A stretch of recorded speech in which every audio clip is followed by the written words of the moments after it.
नमस्कार दोस्तों, इस नई वीडियो में आपका स्वागत है। दोस्तों, आज मैं आपको दिखाने जा रही हूँ प्रयागराज की एक ऐसी झलक जिसमें प्रयागराज के ही बल्कि संपूर्ण भारत की धार्मिक, ऐतिहासिक, पौराणिक संस्कृति है। सामान्य रूप से इसका आयोजन प्रयागराज में मेले के तौर पर किया जाता है। प्रयागराज का दधिकांदो मेला ब्रिटिश हुकूमत के खिलाफ और जनता के आपसी समर्थन की एक पहल थी। धार्मिक रूप से यह मेला संपूर्ण रूप से श्री कृष्ण और उनके भाई बलराम को समर्पित है। इस मेले में विभिन्न प्रकार के आयोजन किए जाते हैं, जिनमें से भगवान शिव का अघोर नृत्य, माता काली का स्वांग, हरि नाम संकीर्तन एवं कुछ आकर्षक झांकियां प्रस्तुत की जाती हैं। सभी झांकियों के अंत में भगवान कृष्ण और बलराम जी ऐरावत हाथी पर स्वयं विराजमान होकर जनता को दर्शन देते हैं, जो इस बात का संदेश है कि राजा का चुनाव बलपूर्वक कदापि नहीं किया जा सकता, बल्कि प्रेम पूर्वक किया जाता है। इस मेले की विशेष बात यह है दोस्तों कि इस दधिकांदो मेले को संपूर्ण प्रयागराज में आयोजित नहीं किया जाता, बल्कि प्रयागराज की कुछ विशिष्ट जगह है जहां पर इनका आयोजन किया जाता है, जो कि सलोरी, तेलियरगंज, सुलेमसराय, राजापुर एवं कीटगंज है। पुराने समय में इस मेले का प्रयोग अंग्रेजी हुकूमत के खिलाफ विद्रोह करने एवं जनता के समर्थन व एकजुट होने में किया जाता था। आइए दोस्तों, सबसे पहले मैं आपको ये बता दूं कि प्रयागराज के इस दधिकांदो मेले को पूर्व रूप में किस प्रकार आयोजित किया जाता था। दोस्तों, क्योंकि पहले लाइट आदि के संसाधन नहीं हुआ करते थे, इस कारण इस मेले में लालटेन, डिबरी, पेट्रोमैक्स आदि से उजाला करके भक्तवत्सल भगवान श्री कृष्ण और बलदाऊ को भक्त अपने कांधे पर बिठाकर चलते थे। थोड़ी थोड़ी देर में भक्तगण अपने कंधे को बदल लिया करते थे और भगवान सभी भक्तों को अपना आशीर्वाद और दर्शन दिया करते थे, और आगे पीछे चलने वाले भक्तों का कारवां भगवान श्री कृष्ण की जय जयकार गाते चलता था। कुछ विशिष्ट लोग इस दधिकांदो मेले के लिए एक और तर्क प्रस्तुत करते हैं, जिसके अनुसार वह कहते हैं कि जब स्वतंत्रता संग्राम चल रहा था तो महाराष्ट्र में गणेश पूजा के रूप में भारी भीड़ इकट्ठा की जाने लगी, ताकि लोगों को अंग्रेजों के प्रति जागरूक किया जा सके।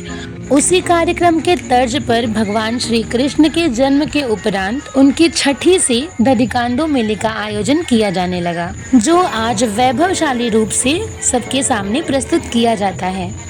पुराने समय से दधिकांदो मेले का बहुत सा स्वरूप बदल गया है, जिसमें अब भगवान श्री कृष्ण अपने राजसी वेशभूषा के रूप में प्रस्तुत होते हैं एवं विभिन्न देवी देवताओं के रूप में भक्तगण उनके चरित्र का चित्रण करते हैं। कीटगंज दधिकांदो कमेटी के अध्यक्ष श्री गणेश केशरवानी जी बताते हैं कि दधिकांदो का अर्थ होता है दही क्रीड़ा। आप सभी ने कभी न कभी भगवान श्री कृष्ण की विभिन्न लीलाओं के बारे में तो अवश्य सुना होगा, जिनमें से एक विशिष्ट लीला हुआ करती थी, जिसमें भगवान श्री कृष्ण अपने ग्वाल बालों और अपने मित्रों के साथ चढ़कर ऊपर लटकी हुई दही हांडी को फोड़ते थे। दधिकांदो मेले में इस चित्रण का भी आयोजन किया जाता है। प्राचीन समय में संपूर्ण प्रयागराज पर अंग्रेजी हुकूमत का कब्जा था। इसी कारण कैंट क्षेत्र में विशिष्ट प्रकार से दधिकांदो मेले का आयोजन किया जाता है, जिसके बाद इन स्थानों पर बहुत ज्यादा भीड़ जमा हुई और अंग्रेजों के खिलाफ होने वाले डर, दबाव इत्यादि को लोगों के हृदय से दूर करने में सहायता मिली। कहते हैं सन 1922 और 27 में अंग्रेजों ने बलपूर्वक इस मेले को समाप्त करने के लिए विशेष आयोजन और प्रतिबंध लगाए, लेकिन फिर भी लोगों ने इस परंपरा को समाप्त नहीं होने दिया, जो आज तक चली आ रही है और आगे भी चलती ही रहेगी। दधिकांदो मेले की भीड़ को मद्देनजर रखा जाए तो हजारों से भी ज्यादा संख्या में लोग यहाँ पर आते हैं।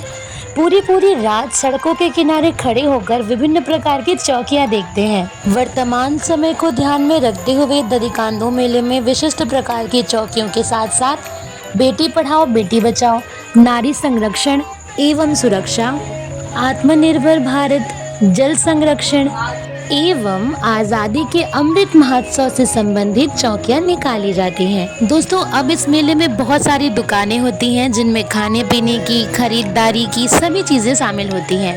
और सबसे आश्चर्य करने वाली बात यह है दोस्तों कि इस मेले में इतनी सारी धार्मिक चीज़ों के होने के बाद भी विभिन्न समुदाय के लोग इसमें अपना भागीदारी देते हैं। यह मेला किसी विशेष धर्म, जाति आदि का संकेतक नहीं है, बल्कि इस बात का संदेश प्रदान करता है कि संपूर्ण भारत एक है और जब जब भी आवश्यकता पड़ी है सभी लोगों ने एकजुट होकर अपने भारतीय होने का प्रमाण प्रस्तुत किया है।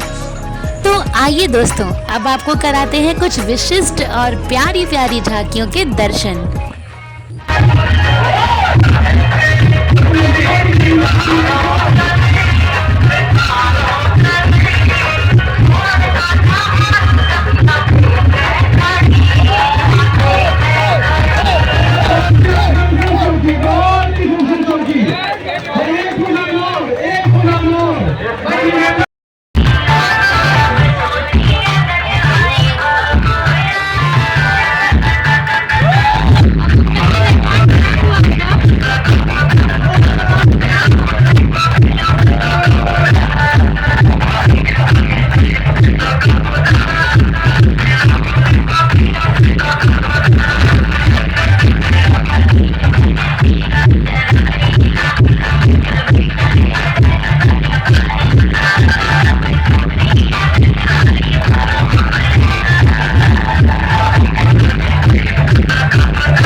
भैया गाना बजाइए।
सुंदर भी नहीं दिख रहे लोग।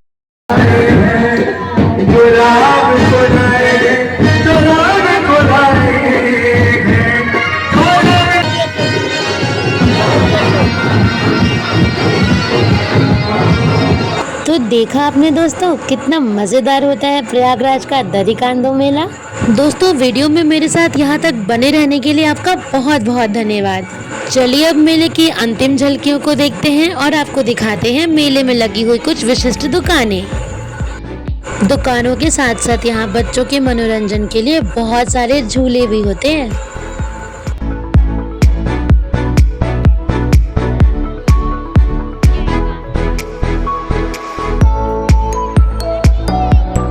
इतनी सारी दुकानों में मेरी पसंदीदा दुकान है ये मिट्टी के खिलौनों वाली।